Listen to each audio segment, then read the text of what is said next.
Hello, Walking Dead fans. This is Solid Dave Snake, finally bringing you the Walking Dead comic book Series 3 action figure reviews. And this first review is going to be on our lead hero character, the updated look for Rick Grimes. And I have been waiting for this series for a while. It actually hit the West Coast and online retailers a couple weeks ago, but I just now got a hold of mine.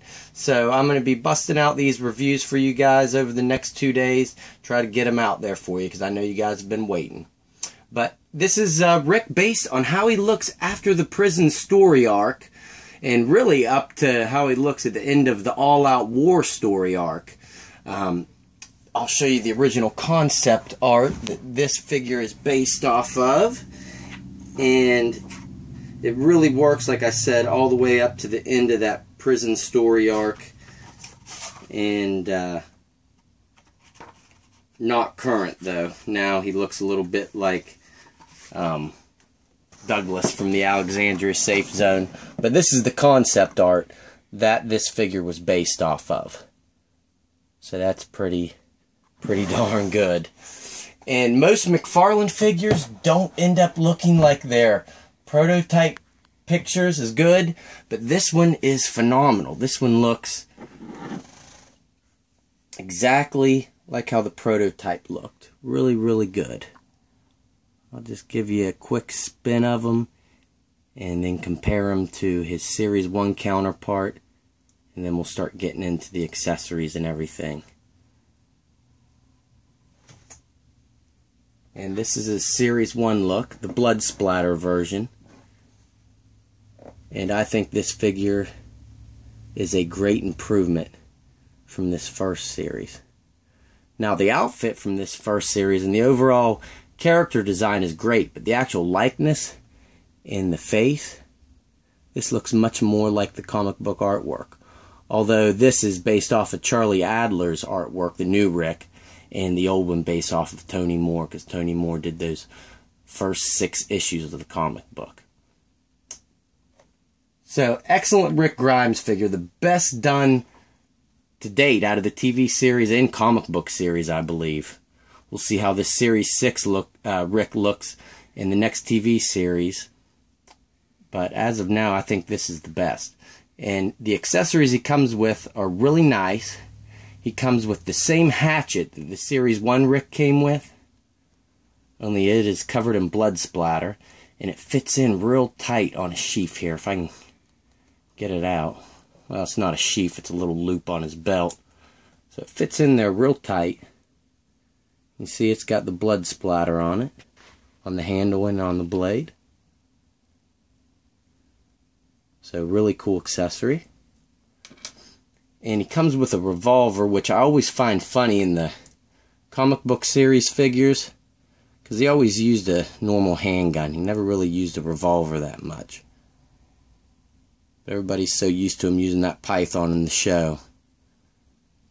Just like with the Mini-Mates, they always throw revolvers with the Rick.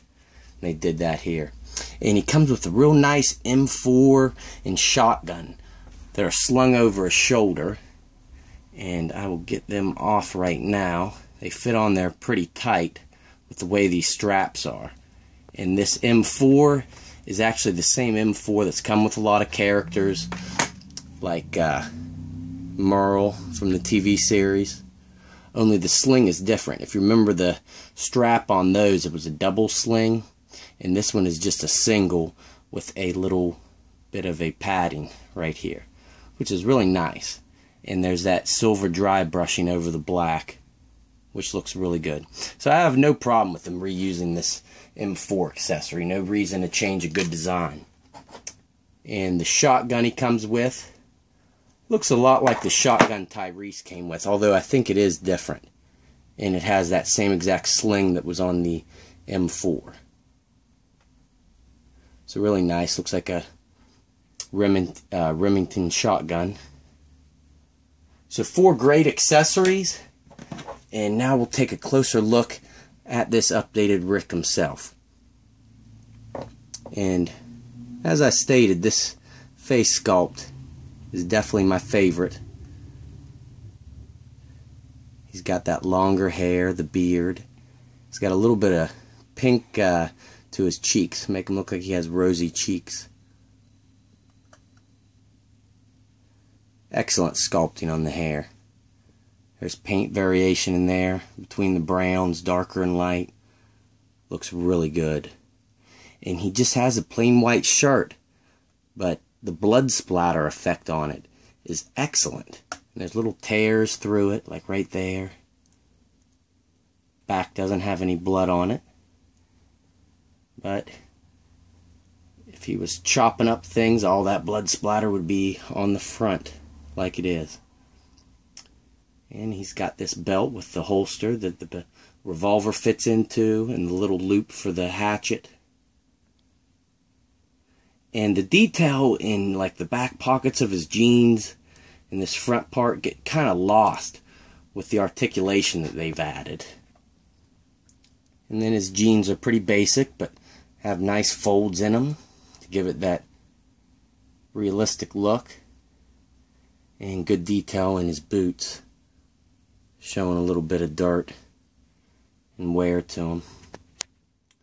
So overall, the design, sculpt, and paint are excellent on this, and he really shines in the articulation as well. He's got a ball joint at the head with full rotation. He has those ball joint and hinge shoulders, which will go up this much and rotate all the way around. Ball joint and hinged elbows. And on this hand, of course, he has no articulation because of the stump.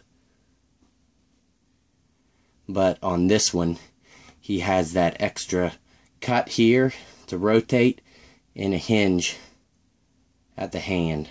And you can rotate it as well.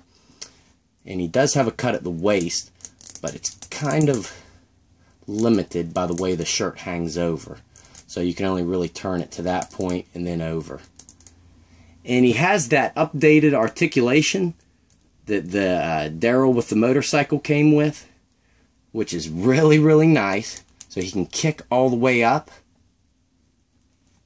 and back. And he has this joint that kicks out, which really isn't necessary for these new action figures. With the Daryl, was understandable with him being able to spread out his legs on the motorcycle. He kind of needed that. But really, with any future figures, all we really need is that cut to go up to make them look like they're sitting down. That's really all we need. We don't need this. It kind of takes away from the sculpt, but I'm not really going to complain if they don't take it away, because we've all been asking for more articulation, and it seems like Mcfarlane is listening. But all in all, really that's all we need is the cut going up, not this going out. And we have a ball joint and hinge at the knees, which will go that far back and back forward, and you can rotate it. And his movement is kind of limited at the feet with the way the cuffs of his jeans are, but they do get rotation, and there's an actual hinge in there, but you don't get that much movement out of it because of the cuffs of the jeans. So all in all, I got to give this figure a very high recommendation. If you're a fan of the Walking Dead comic book series, he is a must pick up and will probably be the fastest going figure out of this series. So thanks everybody for watching, and stay tuned. Andrea will be up next.